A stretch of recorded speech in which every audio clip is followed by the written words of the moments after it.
थंडी पडू लागल्याने आता वातावरण बऱ्यापैकी गारवा जाणवू लागला आहे.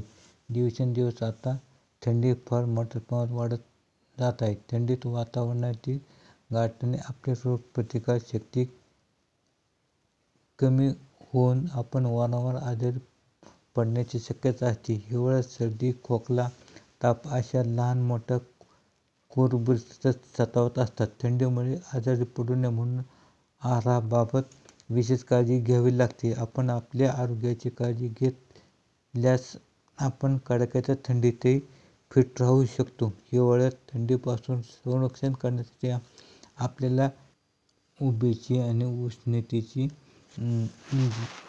गरज निर्माण व्हावी म्हणून उष्ण पदार्थ खाण्यावर आपण अधिक भर देत असतो. थंडीच्या दिवसात तुमचे शरीर उबदार ठेवण्यासाठी तुम्ही तुमच्या डेली रुटीनमध्ये काही आरोग्यदायी पेयांचा समावेश करू शकता. आपल्या शरीरात उष्णता निर्माण करणारे पदार्थ खाण्याबरोबर आपण काही औषधी पेये देखील पिऊ शकतो. हिवाळ्यात अशा हेल्दी पेये पिल्याने शरीरात थंडीपासून बचाव करण्याची उष्णता तर निर्माण होईल, सोबतच रोगप्रतिकार शक्ती देखील वाढण्यास मदत होईल. यासाठी हिवाळ्यात चहा सोबतच इतर कोणत्या प्रकारची पेये प्यावीत हे आपण पाहूया. हिवाळ्यात बदाम घालून दूध पिणे खूपच आरोग्यदायी ठरू शकते. दूध आणि बदामामध्ये असलेले पोषक तत्व तुम्हाला अनेक फायदे देऊ शकतात. हे पेय बनवण्यासाठी तुम्हाला दुधात बदाम पावडर किंवा बदामाचे पातळ काप घालून दूध उकळून घ्यावे लागेल. ते दूध अधिक चवदार करण्यासाठी तुम्ही त्यात केशरही घालू शकता.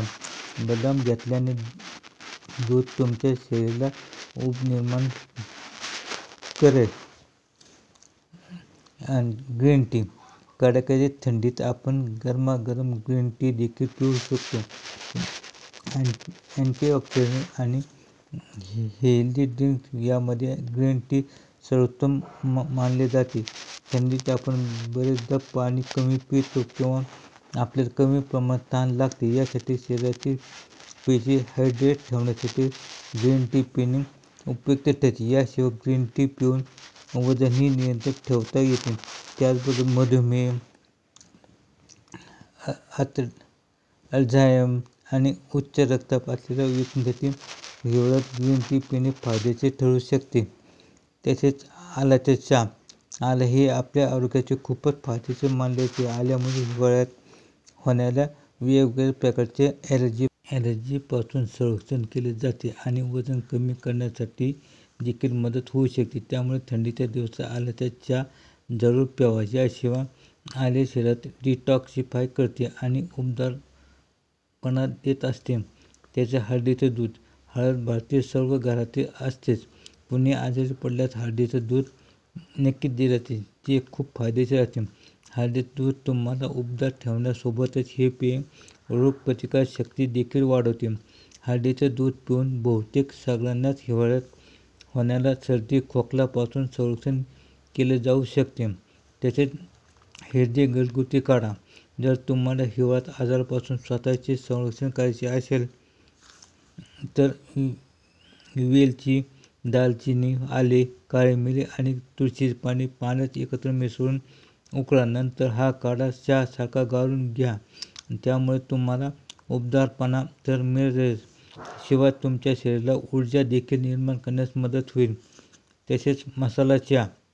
हिवाळा असो किंवा उन्हाळा ऋतू कोणताही असे चहा प्रेमींना चहा लागतोच. विशेषतः थंडीच्या मधात चहा पिण्याचा आनंद काही वेगळाच असतो. हिवाळ्यात काळी मिरी, काळी वेलची, हिरवी वेलची, दालचिनी, आले, लवंग घालून तुम्ही तुमच्या नेहमीच्या चहात थोडा बदल करून आरोग्यदायी मसाला चहा तयार करू शकता.